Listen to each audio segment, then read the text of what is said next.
കഴിഞ്ഞ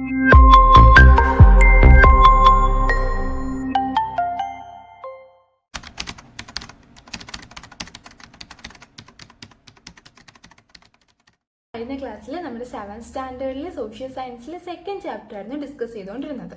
നമ്മുടെ ചാപ്റ്ററിന്റെ പേര് ഫ്രം ട്രേഡ് ടു പവർ, വ്യാപാരത്തിൽ നിന്ന് അധികാരത്തിലേക്ക്, ഇതായിരുന്നു നമ്മുടെ ചാപ്റ്ററിന്റെ പേര്.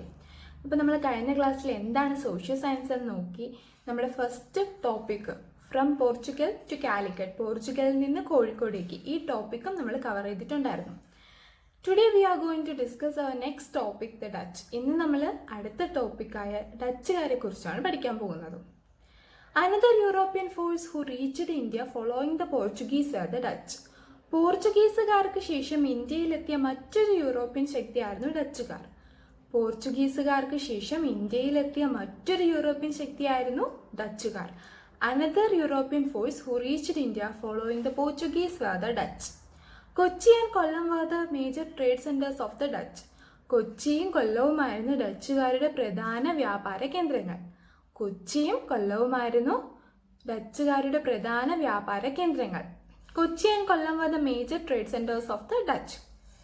Hendrik van Riedt was a Dutch governor who governed the Dutch Malabar or the Cochin region.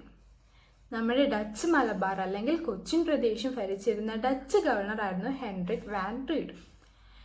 He took the initiative for the compilation of the book Hortus Malabaricus. Hendrik van Rheede ആയിരുന്നു Hortus Malabaricus എന്ന കൃതി എഴുതാൻ മുൻകൈയെടുത്തത്. He took the initiative for the compilation of the book Hortus Malabaricus. Hendrik van Rheede ആയിരുന്നു Hortus Malabaricus എന്ന കൃതി എഴുതാൻ മുൻകൈയെടുത്തത്. Hortus Malabaricus is a book about medicinal plants in Kerala. കേരളത്തിലെ ഔഷധ സസ്യങ്ങളെ കുറിച്ച് പരാമർശിക്കുന്ന ഒരു കൃതിയാണ് ഹോർട്ടസ് മലബാറിക്കസ്. കേരളത്തിലെ ഔഷധ സസ്യങ്ങളെക്കുറിച്ച് പരാമർശിക്കുന്ന കൃതിയാണ് Hortus Malabaricus. Hortus Malabaricus is a book about medicinal plants in Kerala. Next, the term Hortus Malabaricus means garden of Malabar. Hortus Malabaricus എന്ന വാക്കിന്റെ അർത്ഥം മലബാറിന്റെ ഉദ്യാനം എന്നാണ്. The term Hortus Malabaricus means garden of Malabar. മലബാറിന്റെ ഉദ്യാനം എന്നാണ് ഹോർട്ടസ് മലബാറിക്കസ് എന്ന വാക്കിന്റെ അർത്ഥം. Hendrik van Riedt, along with the help of Itti Achyuthan Vaidya, completed the compilation of the book Hortus Malabaricus. Hendrik van Rheede Itti Achyuthan വൈദ്യരുടെ സഹായത്തോടെയാണ് ഹോർട്ടസ് മലബാറിക്കസ് എന്ന കൃതിയുടെ രചന പൂർത്തിയാക്കിയത്. ഇട്ടി അച്യുതൻ വൈദ്യ was A famous physician in Kerala. കേരളത്തിലെ ഒരു പ്രശസ്തനായ വൈദ്യരായിരുന്നു ഇട്ടി അച്യുതൻ വൈദ്യർ. അദ്ദേഹത്തിന്റെ സഹായത്തോടെയാണ് നമ്മുടെ Hendrik van Rheede Hortus Malabaricus എന്ന കൃതിയുടെ രചന പൂർത്തിയാക്കിയത്.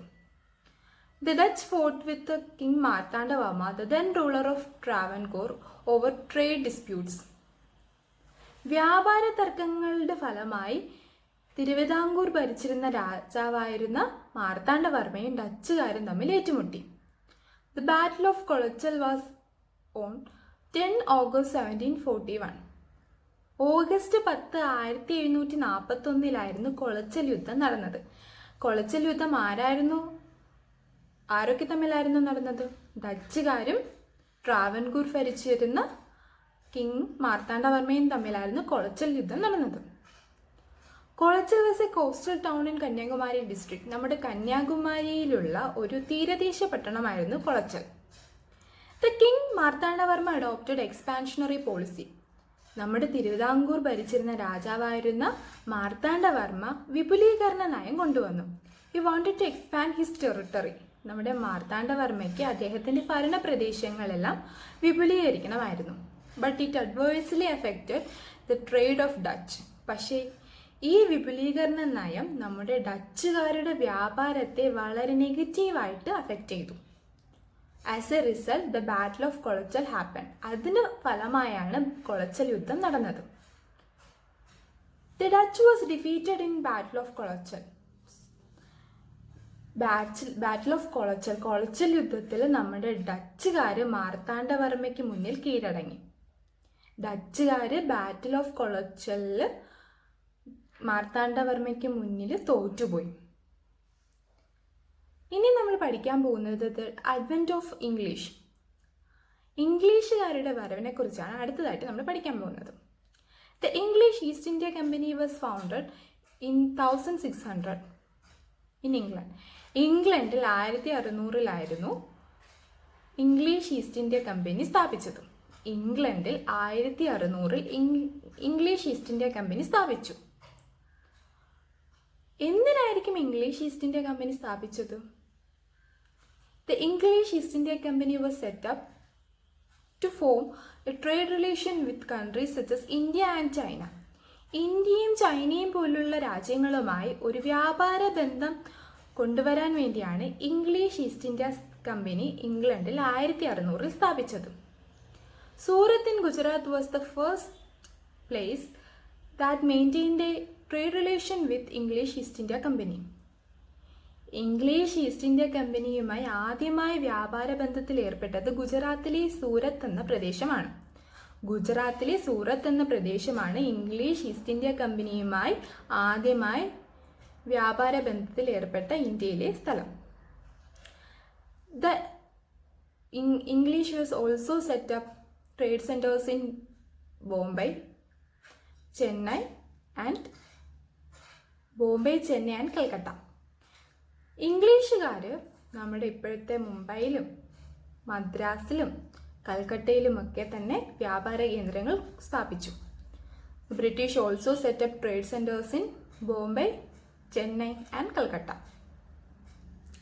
Next we move on to another topic, French trade relations.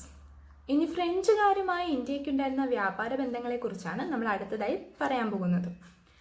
The French East India Company was established in 1664. 1664 French East India Company കൊണ്ടുവന്നത്. Mahe, Karaikal and Pondicherry were the major trading centres of the French. ഫ്രഞ്ചുകാരുടെ പ്രധാനപ്പെട്ട വ്യാപാര കേന്ദ്രങ്ങളായിരുന്നു Mahe, Karaikal and Pondicherry. Pondicherry was the headquarters of the French. ഫ്രഞ്ചുകാരുടെ headquarters എവിടെയായിരുന്നു? പോണ്ടിച്ചേരിയിലായിരുന്നു ഫ്രഞ്ചുകാർ അവരുടെ head quarters സ്ഥാപിച്ചത്. മാഹി, കറക്കലും പോണ്ടിച്ചേരിയിലുമായിരുന്നു ഫ്രഞ്ചുകാർ വ്യാപാര ബന്ധം തുടങ്ങിയത്. നമ്മളിന്ന് പറഞ്ഞത് 3 ടോപ്പിക്ക് നമ്മളിന്ന് ഡിസ്കസ് ചെയ്തു. ആദ്യമായിട്ട് നമ്മൾ ഡച്ചുകാരെ കുറിച്ച് പറഞ്ഞു. ഡച്ചുകാരുടെ പ്രധാന ട്രേഡ് സെൻറ്റേഴ്സ് ഏതൊക്കെയായിരുന്നു എന്ന് പറഞ്ഞു. പിന്നെ നമ്മൾ ഡച്ച് ഗവർണറായിരുന്ന ഹെൻറിക് വാൻ റീഡിൻ്റെ ബുക്കായ ഹോർട്ടസ് മലബാർക്കസിനെ കുറിച്ച് പറഞ്ഞു. ബാറ്റിൽ ഓഫ് കൊളച്ചൽ പറഞ്ഞു. പിന്നെ നമ്മൾ അടുത്ത ടോപ്പിക്കിലേക്ക് പോയി, ദ അഡ്വെന്റ് ഓഫ് ഇംഗ്ലീഷ്, ഇംഗ്ലീഷുകാരുടെ വരവെന്ന അടുത്ത ടോപ്പിക്കിലേക്ക് പോയി. അതിൽ നമ്മൾ English East India company establish ചെയ്തതും ട്രേഡ് റിലേഷൻ സെറ്റപ്പ് ചെയ്തതും പറഞ്ഞു. പിന്നെ നമ്മൾ അടുത്ത ടോപ്പിക്കിലേക്ക് പോയി, ഫ്രഞ്ച് ട്രേഡ് റിലേഷൻസ് എന്ന ടോപ്പിക്കിലേക്ക് പോയി. അതിൽ French East India company setup ചെയ്തതും അവരുടെ മേജർ ട്രേഡിംഗ് സെൻറ്റേഴ്സ് ഇന്ത്യയിൽ എവിടെയായിരുന്നെന്ന് നമ്മൾ നോക്കി. ഇത്രയും കാര്യങ്ങളാണ് ഇന്നത്തെ ക്ലാസ്സിൽ നമ്മൾ നോക്കിയത്. എല്ലാവർക്കും മനസ്സിലായെന്ന് വിശ്വസിക്കുന്നു.